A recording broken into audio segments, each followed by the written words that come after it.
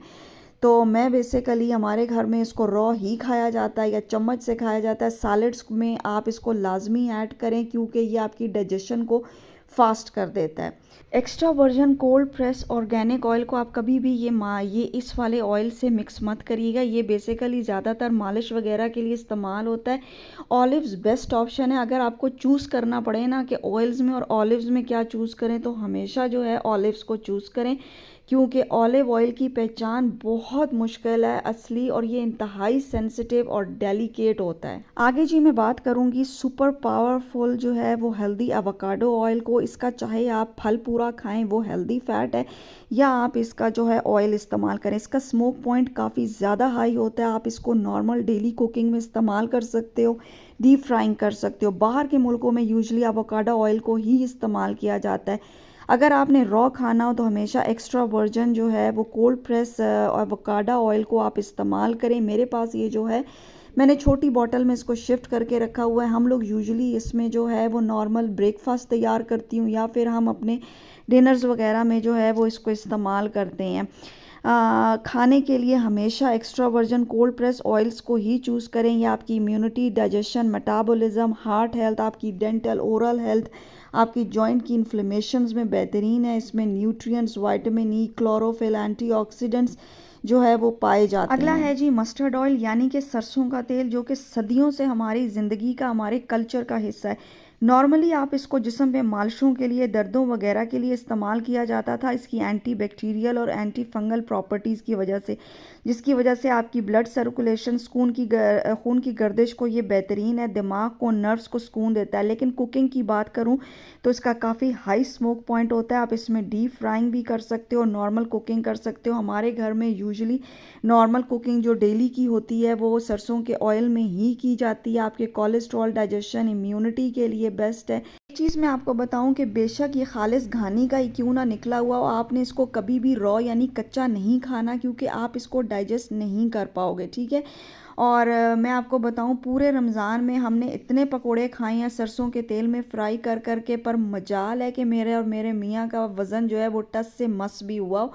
तो आप इसमें ज़रूर कुकिंग करें, ये बेस्ट ऑयल है। अगला ऑयल जो आता है जी वो MCT ऑयल है, और MCT ऑयल ख़ास तौर पे वो लोग बहुत ज़्यादा यूज़ करते हैं जो कीटो करते हैं, लेकिन मैं लो कार्ब और हेल्दी कीटो भी करती हूँ, लेकिन मैं MCT ऑयल को टाइम टू टाइम इस्तेमाल कर ले सकती हूँ। अगर आपका मकसद जो है वो वेट लॉस करना है, या आप इंटरमिटेंट फास्टिंग करते हो, तो उसको मॉर्निंग में अपनी कॉफ़ी से लो। ये आपको हेल्प करेगा आपकी फास्टिंग विंडो को ऊपर ले जाने में, कीटोन्स बनाने में।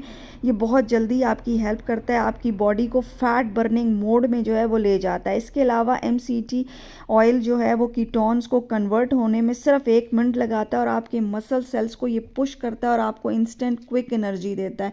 आप वर्कआउट से पहले अगर इसको लेते हो तो बेस्ट है। ब्रेन फॉग को ख़त्म करता है, ओबेसिटी नहीं होने देता, ये एक हेल्दी फैट है, और आपको इमीडिएट एनर्जी देता है। शुगर, दिल के अमराज हो, डाइजेशन हो, बाइल प्रोडक्शन में बहुत हेल्प करता है। लेकिन एक है कि इसमें थोड़ा सा लेग्जेटिव इफेक्ट भी पाया जाता है। हो सकता है कि किसी का पेट वो ख़राब हो जाए। इसको रॉ इस्तेमाल करते हैं कच्चा, लेकिन कुकिंग में भी थोड़ा बहुत यूज़ कर सकते हैं। अच्छा, एक बड़े मज़े की बात है कि कोकोनट ऑयल और MCT ऑयल ऑलमोस्ट आप एक ही जैसे इनको समझें, लेकिन MCT ऑयल थोड़ा सा बहुत रिफाइंड वर्जन है उसका। मैं कंप्लीट वीडियो अपलोड करूँगी। ये मेरे पास organic organic extra virgin cold press coconut oil है। ये जो 2 छोटी बोतल्स हैं ये मैंने पाकिस्तान से लिया है। ये जो बाहर वाली ये बड़ी वाली है ये इम्पोर्टेड है। और ख़ास तौर पे मैं औरतों को कहती हूँ जो मेनोपॉजल हैं, प्री मेनोपॉजल हैं, जिनको यूटीआईज होता है, जिन मर्दों का प्रोस्टेट का इशू है, आपको आंतों की कोई भी बीमारी है, एक्स्ट्रा वर्जिन कोकोनट ऑयल को अपनी ज़िंदगी का हिस्सा बनाएं। आपके कोलेस्ट्रॉल को, डेंटल हेल्थ ख़ास तौर पे ऑयल पुलिंग में बेस्ट है, आपकी डाइजेशन के लिए बेहतरीन है। ठीक है जी। कोकोनट ऑयल का जो है वो हाई स्मोक पॉइंट होता है, आप इसमें कुकिंग भी कर सकते हैं और आप इसको रॉ, बेसिकली हम लोग इसको रॉ खाते हैं, लेकिन कभी भी इसको अपने फेस पे मत लगाइएगा क्योंकि ये कमीडोजेनिक होता है, आपके पोर्स को जो है वो क्लॉग कर देता है। मार्केट में, हमारी लोकल मार्केट में जो है वो कोकोनट ऑयल मिलता है और आप इसको कुकिंग के लिए यूज़ कर सकते हो, बट इसका ये है कि इसकी खुशबू बहुत सख्त होती है जो दिमाग को लगती है, जबकि cold press organic coconut oil की कोई खुशबू नहीं होती है, कोई फ्लेवर नहीं होता है। अच्छा जी, अभी लास्ट में आता है कुकिंग ऑयल जो कि normal vegetable canola seed oil होता है जो आपको मार्केट में मिलता है। ठीक है, ये डाल्टा का पैकेट है। अब क्या होता है कि जब भी ये हमारे घर बहुत कम इस्तेमाल होता है, लेकिन हाँ जब जैसे देखो बच्चों के लिए डीप फ्राइज़ करने पड़ते हैं, आपको फ्राइड चिकन बनाना पड़ता है, जब भी डीप फ्राइंग ऐसी ज़्यादा बल्क में करनी पड़ती है तो मैं इस ऑयल के पाउच को ही इस्तेमाल करती हूँ। या फिर दूसरी, अगर घर में 1-2 लोग कोई बाहर से आ जाएं फिर तो नॉर्मल ऑयल में, जैसे सरसों ऑयल हो गया, उनमें खाना बनाते हैं। लेकिन यार जब आपके घर में बड़े लार्ज मील्स होते हैं, लार्ज डिनर, लार्ज लंचेस होते हैं, तो फिर आप ये दूसरे ऑयल्स जो होते हैं, healthy fats, healthy oils afford नहीं कर सकते, तो फिर ऑफ कोर्स मैं इसी ऑयल में ही जो है ना वो कुकिंग करती हूँ। आप यकीन करो यार कि इन ऑयल्स को इस्तेमाल करना ये नहीं है कि आपने एक दिन खाया, एक महीना खाया और आपने बोला ओ वाओ मैं तो उस हेल्थ पे पहुँच गया। नहीं, ये लाइफस्टाइल है, ये जर्नी है। मेरे चैनल पर मैं आप लोगों को एक लाइफस्टाइल दे रही हूँ, एक जर्नी शेयर कर रही हूँ। ये एक जर्नी है जो आपको सारी ज़िंदगी लेके चलनी है। आपको रोज़ अच्छा खाना है, आपको रोज़ अच्छा अपने जिस्म के अंदर पहुंचाना है, लगाना है, और फिर आपको रिज़ल्ट्स मिलेंगे। आप अगर ये कहोगे कि मैंने 1 महीना ये कर लिया हो बस मुझे सारी ज़िंदगी के रिज़ल्ट्स मिल गए, नहीं। हर चीज़ अच्छा खाने के बाद भी अगर आप इन्फ्लेमेटरी ऑयल्स को डालते हो तो फिर आप समझो आप ज़ीरो पे पहुंच जाते हो। आपके हार्मोनल इम्बैलेंसेस, आपको मैं एक चीज़ बताऊं, आपका जो चेहरा है ना, आपको अपने चेहरे से पता चल जाता है कि आपके जिस्म के अंदर कितनी इन्फ्लेमेशंस चल रही हैं। ये जो डालडा ऑयल्स होते हैं, सीड ऑयल्स होते हैं, आप इनको कभी मत इस्तेमाल करो। अलबत्ता आप लोग फ्लैक्स सीड ऑयल भी इस्तेमाल कर सकते हो, आप लोग चाहो तो सेसमी सीड ऑयल भी कर सकते हो, वो रॉ आप कर सकते हो, लेकिन मैं फ्लैक्स सीड ऑयल और सेसमी ऑयल यूज़ नहीं करती क्योंकि वो मुझे इन्फ्लेमेशन करते हैं और मुझे एकदम से मेरी स्किन पर जो है ना वो एक्नी फॉर्मेट हो जाती है। एक तो मैं रिकॉर्डिंग कर रही हूँ, पीछे से वो गली में जो नारे लगा रहा है पता नहीं क्या ले लो क्या ले लो, कि अब मैं दोबारा से इसको रिकॉर्ड नहीं कर सकती। तो अब ये है कि आप लोग इसको इस्तेमाल करें। उम्मीद करती हूँ जी आज की वीडियो आपको पसंद आई होगी। अगली वीडियो पे फिर मिलेंगे, तब तक शुक्रिया, खुदा हाफिज़, अल्लाह निगहबान।